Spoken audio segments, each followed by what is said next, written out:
Hi everyone, and welcome to Worth a Thousand Words, the photography show which brings you the stories behind the images. Today we travel to the legendary land of wine and cheese, a place where you can stuff as many fresh baguettes into your face as you could possibly want to, because eating carbohydrates is not a cardinal sin. That's right, I'm talking about France. So stamp those passports and get ready for a boatload of completely made up history.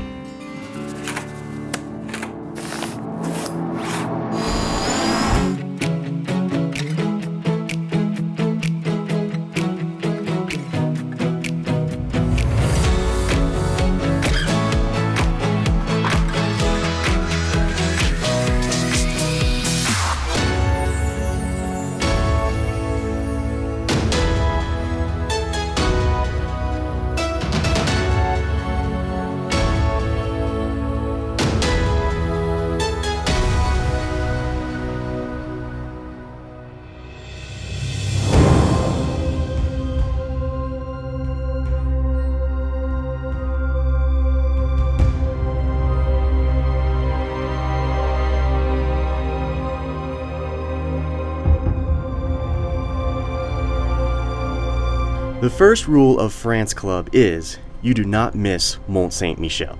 The second rule of France Club is, you do not miss Mont Saint Michel.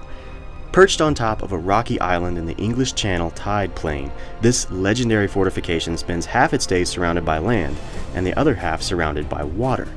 One can see where this unique geological feature may have come in handy during the medieval era of swords, battle axes, and all-out siege warfare.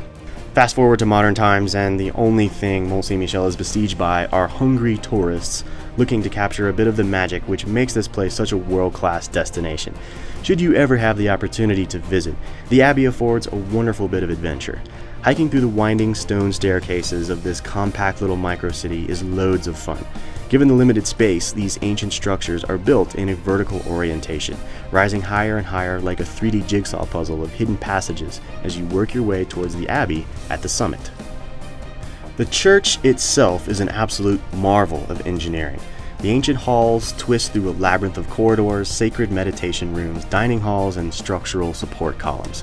The interior of the Abbey is filled with the air of humility, and any scholar of history will quickly notice that Mont Saint Michel distinctly lacks the ornately overpowering exuberance of the Gothic, Baroque, and Rococo architecture which dominates many of Europe's more famous cathedrals. Visitors can also expect a curious assortment of colossal golden animals embedded into the very foundation of the stone walls. Not really sure what those are all about, but they are very cool nonetheless. Alright, before I spin out of control into a quagmire of totally incorrect history, let's go ahead and get to the photography. If you want to get good images of Mont Saint Michel, you've got to put a little distance between yourself and the island. The destination definitely looks a lot more dramatic when it's surrounded by water, and if you plan on getting your feet wet, just be very careful of the tide. The water can rise up to 12 feet. The tide comes in very rapidly, and if you're not paying attention, you'll be underwater in a hurry. Just keep a little good old-fashioned common sense top of mind, and you should be just fine.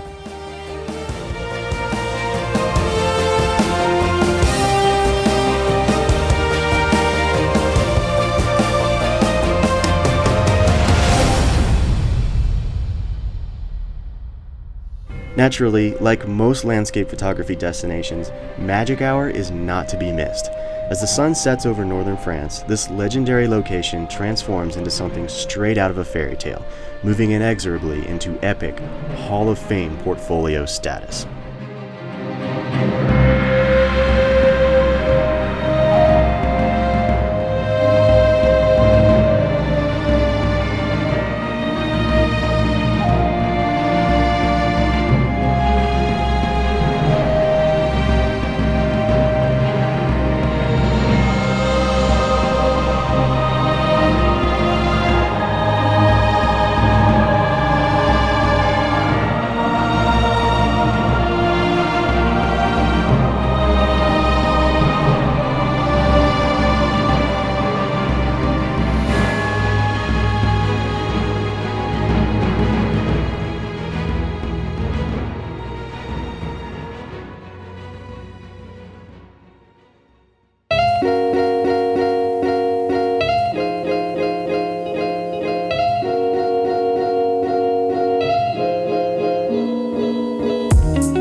Leaving the fantasy land of Mont Saint Michel behind, we head south into a more intimate setting. Visiting the French countryside is the closest experience you will ever get to going back in time. Travel south past Toulouse, and the farmlands stretching beyond Chateau de Foix are a picturesque vision of a time when the air was pristine, life was simple, and the only things you ever had to worry about were famine, plague, or maybe getting burned at the stake for witchcraft. Minor details. All in all, life was good, and that tradition has been carried on to this day. Most of the tiny southern French villages are both rich in history and untouched by the influences of modern times. There are countless landscapes just begging to be surveyed by your favorite flying machine. And the opportunities for aerial photography are virtually unlimited.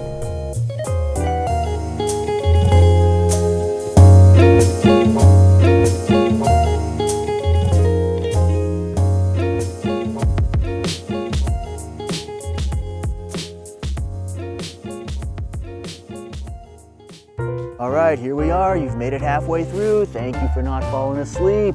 Do me a solid and hit that subscribe button. It only takes a second. I know you can do it. All right, cool. Back to the show.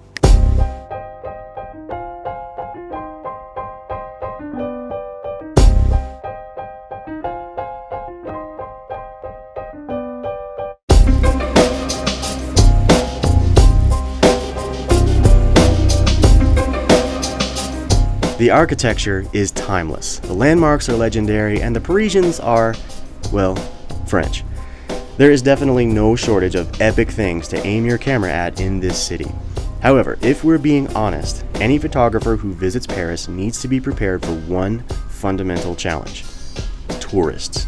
Paris is the most visited city on planet Earth, and that statistic alone is enough to make most landscape photographers want to climb into a bottle of premium French vodka and not come back out.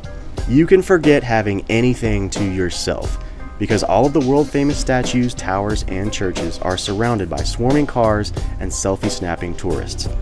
Fortunately, there are a few tricks you can use to help mitigate the human element from your images and isolate the ornately beautiful craftsmanship which has made this city the iconic place that it is. I recommend 3 techniques. 1. Use a long shutter. 2. Find a unique vantage. And 3. Wait for the sun to go down. There's nothing like a good old-fashioned exposure disparity to drop the hoarded masses securely into the shadows while the sun bathes your favorite landmark in soft, warm light.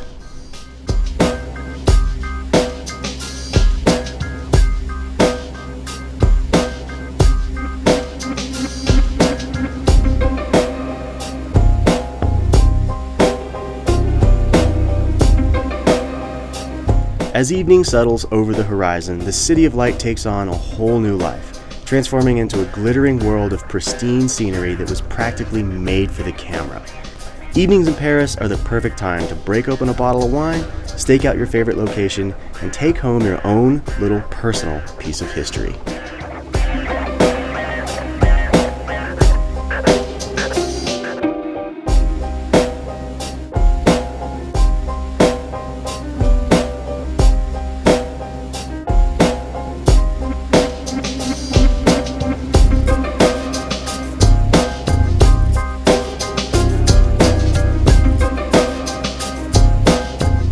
Our little blue planet is home to all kinds of amazing destinations, and I've had the privilege to produce photographic artwork for homes and businesses all across the nation. If you are interested in acquiring your own little piece of Mother Nature, every image which appears in this episode can be purchased from my website. So be sure to check out the link in the show notes below, and I look forward to providing your next fine art photograph. History, travel, photography, all the wine you can drink, all the fresh bread, all the cheese you can eat. I mean, come on, it's a win-win situation. Go to France, check it out. It's a beautiful country. I hope you enjoy. That's all the time we have. Thank you so much for joining us, and always remember, the camera will take you places you never imagined. Definitely get it if you get a chance, go check out France. This is where I start babbling like a complete moron because I don't really know what I'm supposed to say. Didn't actually write this part of the show, so we're gonna have to wing it a little bit. Fortunately, we have really old, hot wine that's been burning in my kitchen at 9,000 degrees for the past 10 days. So Good luck to us. A place where you can stuff as many I totally just spit on the table. So get ready to stamp those passports and be fed a complete line of bullshit by myself at this exact moment in time. So there you go. The beer got all the way over there. Oh, okay. It's okay, it's safe, it's fine. Just like huge amounts of slobber exploding from my face. This is actually Chilean wine because, you know, we strive for continuity on this show. A place where you can stuff so many fresh baguettes into your face that Dr. Adkins himself will come exploding out of his grave. This is a couple days old, but it's still really good. It's like leftover pizza.